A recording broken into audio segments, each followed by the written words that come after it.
Welcome to the Employee Safety Podcast from Alert Media. We provide business professionals with insights and ideas for protecting their people from the vast array of threats facing organizations today. Each week, you'll hear advice and best practices from an experienced safety leader. Here's your host, Peter Steinfeld. Well, hello. I hope you're having a great week so far. Today, I'm joined by Dr. I. David Daniels. After decades of service in fire safety and rescue operations, Dr. Daniels transitioned out of the public sector to focus on occupational health and safety. These days, he's president and CEO of a safety consultancy called ID2 Solutions and hosts the Psych Health and Safety USA podcast.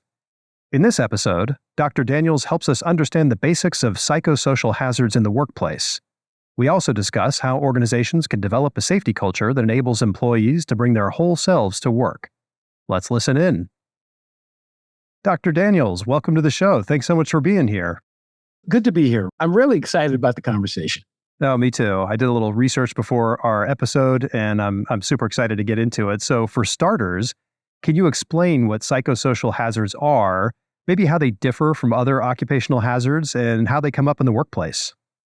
That's an interesting question because in some ways, psychosocial hazards are not different from the other five. So, of course, in the workplace, we have five rather traditional hazards that we focus on: biological, chemical, ergonomic, safety, and physical hazards. And those get all the press.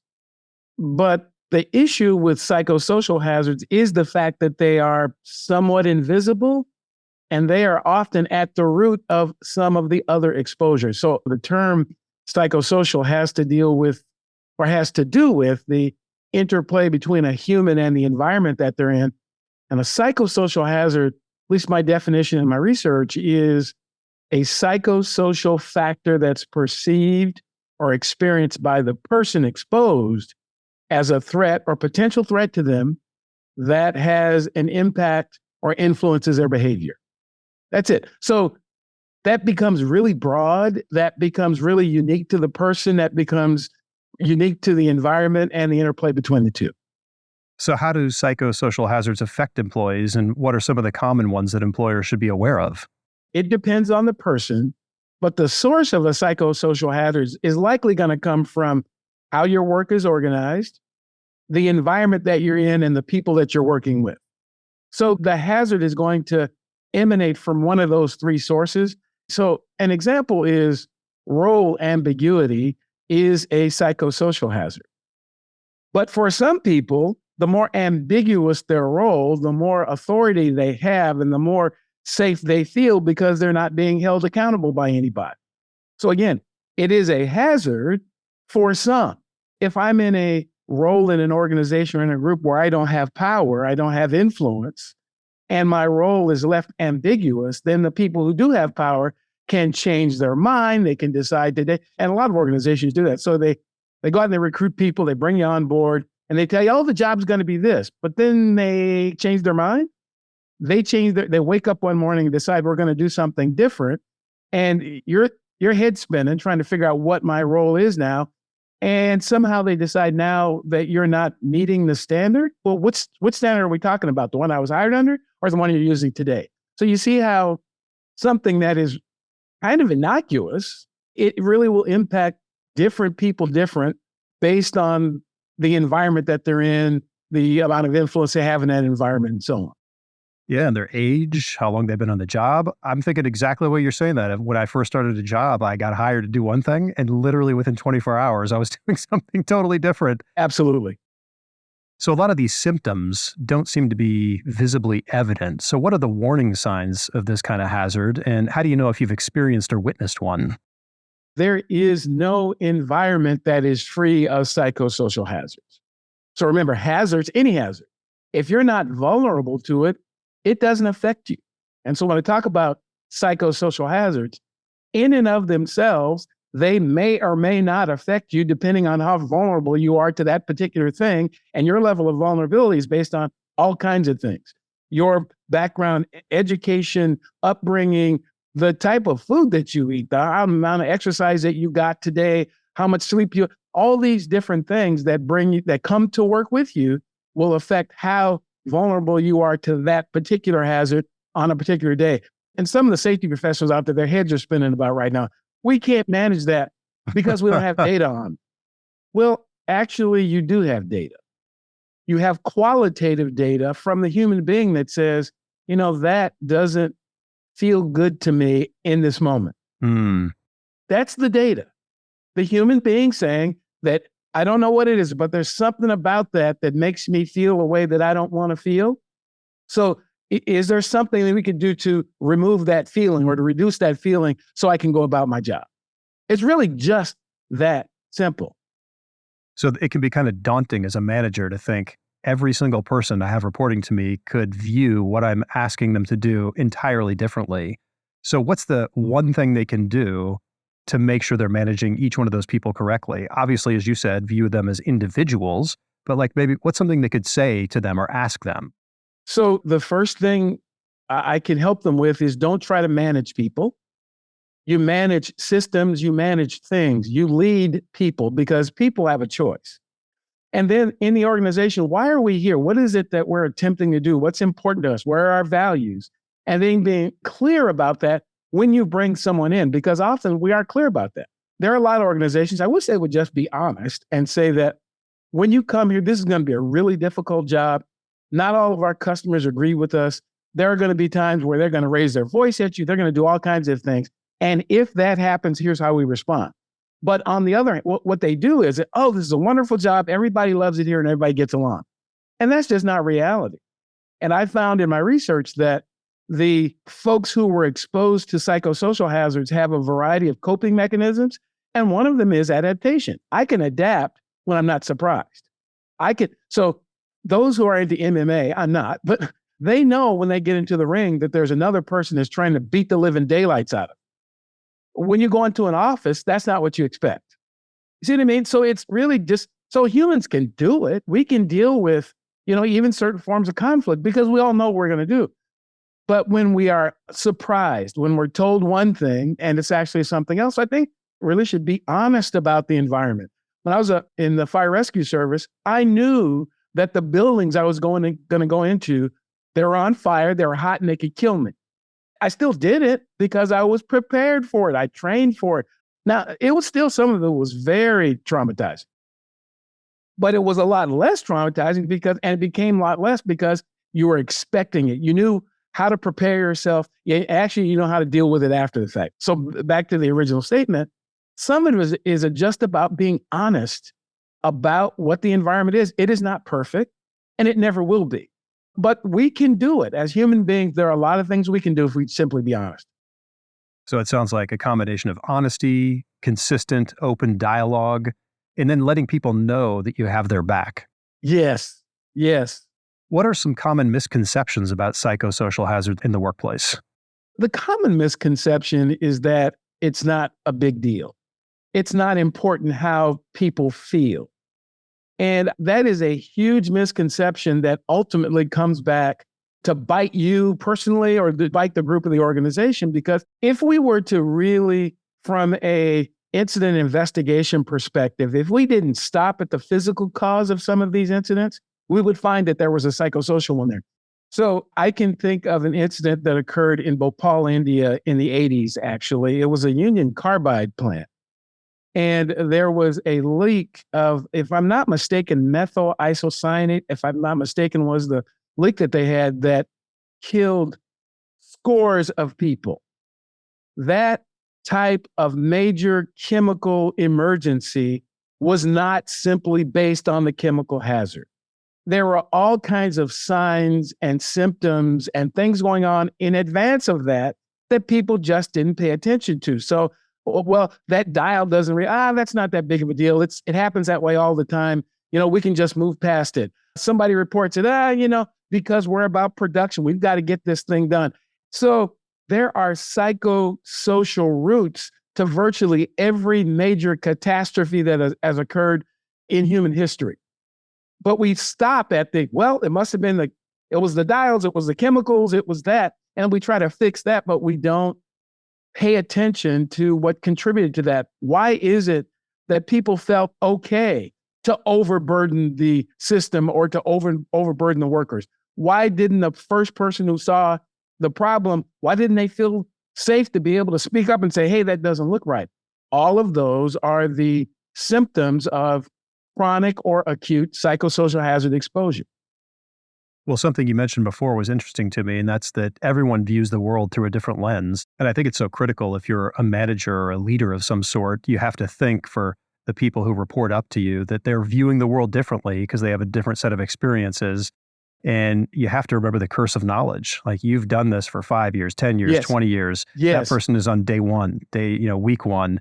They don't understand. It's like being in Spanish 101 and your teacher's talking at you 50 miles an hour and you're like, I don't know what you're saying.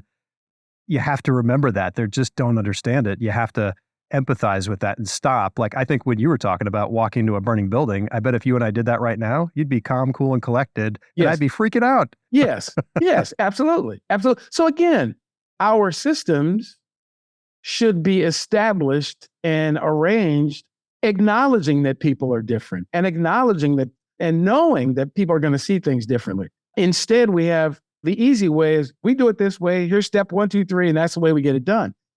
What's most important is what the goal is, that what is it that we're trying to achieve. That's the most important thing. How we achieve the goal is not as important. This isn't, no matter what it is. So what can employers do to prevent or mitigate psychosocial hazards? The first thing they can do is acknowledge that they exist. That'd be good. Good place to start. And what I'm finding is the conversation around psychosocial hazards, their identification, how we assess them and how we mitigate them, is actually often an entree into having conversations about the rest. How do we create an environment so everyone in that environment feels safe or as safe as reasonable for that environment? So it sounds like focusing on culture is super important, making safety part of the culture. That's right. That's right. That's right.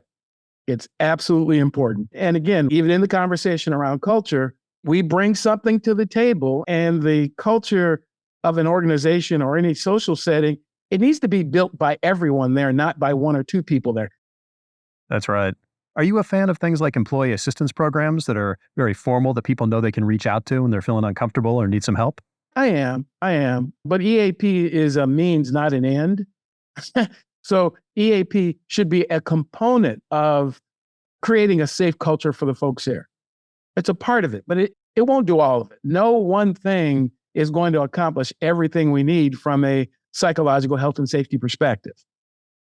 Well, there's different groups in the organization that can help. So how do Correct. the roles of human resources and the employee health and safety team and others differ when it comes to creating positive change in this area? What can they do?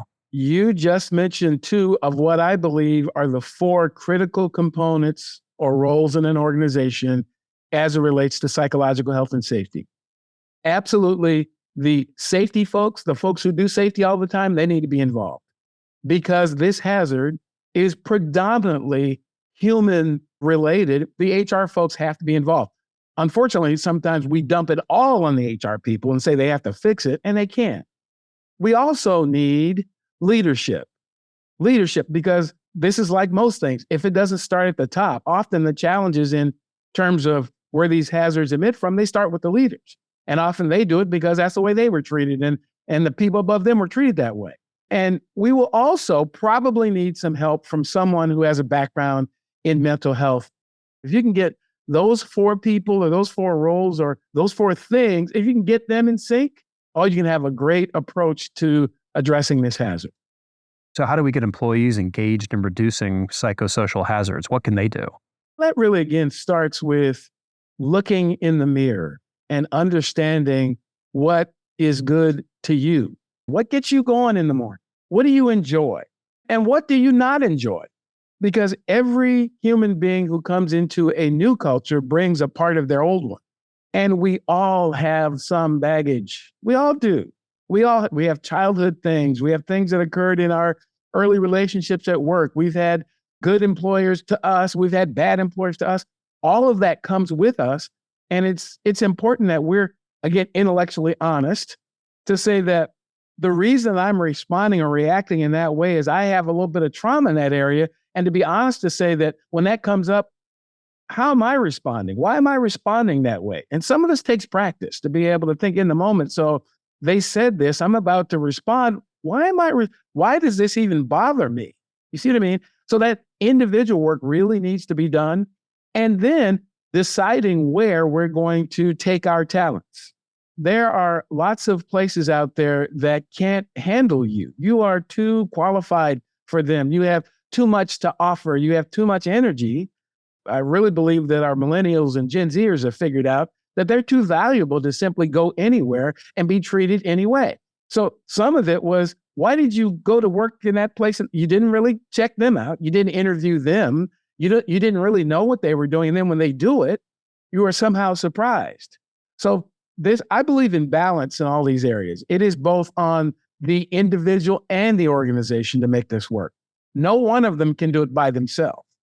So they have to have this relationship that says, I am here to provide something that you didn't have before I was here.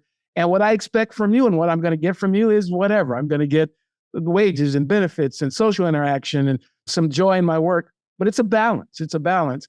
Too often, we have these conversations only from the perspective of the employer. But we have to have them from both. Because guess what, employer? Now, if you want to go out and get robots, that's great. That's great. But even robots are going to have programming from somebody. That's right. Yeah, it's so much a symbiotic relationship. And I love that advice you gave. It's don't just let the employer interview you. You need to interview the employer, make sure it's the right fit. Well, how can organizations measure the effectiveness of their psychological safety initiatives that they have? In my view, the best way to measure it is to measure in very similar ways to how you measure other hazards. So how are you measuring the effectiveness of your identification, assessment, and mitigation of biological hazards? How do you measure that? Psychosocial ones are no different. First, it's, again, that identification piece. There's an instrument I created in my research called a psychosocial hazard inventory. Is it here? Because it's very difficult to manage something if you don't know it exists. So first, we identify it. Next, how vulnerable are we? The hazard's here. How vulnerable are we to it? And how much, of the risk associated are we willing to take? And then we have to get into, once we have done the identification and the kind of the risk management assessment, then how do we get into mitigating? Because you can't eliminate all of them. So mitigation starts to look a lot of different ways. From a psychosocial perspective, that's when we bring in our HR people. We are going to the example I gave earlier, clear job descriptions that identify what we want people to do, clear and effective performance measurement and management systems that make sure that people get equal and equitable evaluations. So all of these are things that sound like HR, and they are, but they help mitigate the potential risk associated with the hazard that exists when we do it wrong, we do it incorrectly, or we don't do it effectively. So again, psychosocial hazards are not as difficult to manage as you might think, because many of the steps are already being taken. They're things you're already doing. And many of the hazards are because, well, you weren't doing that anyway. And it's not only psychosocial risk, there's other risk as well, because they're certainly connected. And it seems to me a really big part of this is just helping people understand what they can and should do when they feel uncomfortable. That's exactly right. Absolutely. Because so let's simply take the same kind of lagging indicator approach we take to a lot of things. I would love everybody to be into prevention, but not everyone is. So at the very least, when someone says, I don't feel good, I don't feel well, I don't feel at my best, now what? What do we do? As opposed to, you'll just get over it or push through it. Well, no. Maya Angelou said that people will forget what you said, they'll forget what you did, but they'll never forget how you made them feel. And that is, I don't think she necessarily intended that as an occupational health and safety statement, but I believe that it is. Yeah. So do you have any parting thoughts or final words to share with our listeners? Yeah, I do. I do. And it comes in two parts. First, to my colleagues in the safety profession. Psychosocial hazards are a thing. They are. And the effort and systems and activities and plans that you have in place to deal with other hazards, they will work. They will help you address psychosocial hazards. So lean in and use the skill that you already have in terms of identifying and mitigating hazards to address this one as well. To those who are not necessarily safety professionals or mental health people, or your gut matters. How you feel matters. You matter. And you do have the opportunity to take charge of your own life, your own career, your own working circumstances. It will not be easy. It may take time, but it is worth it. I can tell you that if you can get centered and focused on what brings you peace and joy and contentment and excitement and what's fun, if you can figure out what that is for yourself, because that might be different from the people around you. If you can figure that out for yourself and pursue that in every area of your life, including your work doesn't have to be dull and boring, and it certainly doesn't have to be abusive.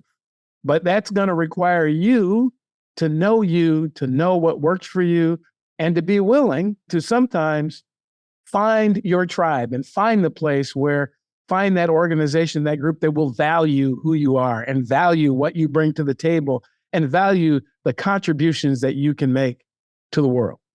So to both those audiences, this is doable. We can do this. Let's go out there and get it done. Yeah, absolutely. Very, very sage advice. And I just want to thank you so much for being on the show. It's so easy for individuals to think everyone has the same mental state as themselves and that people perceive the world the same way. But this is certainly not the case. And it's an important lens to bring to your interactions. So that's what I take away from this conversation, with a whole bunch of other stuff. So thank you again for being here. My pleasure. So to connect with Dr. Daniels and his work, check the links in the show notes, and then tune in next week for more expert advice to help you protect your business and people. Remember to subscribe, rate, and review wherever you get your podcasts. Have a safe week, everyone.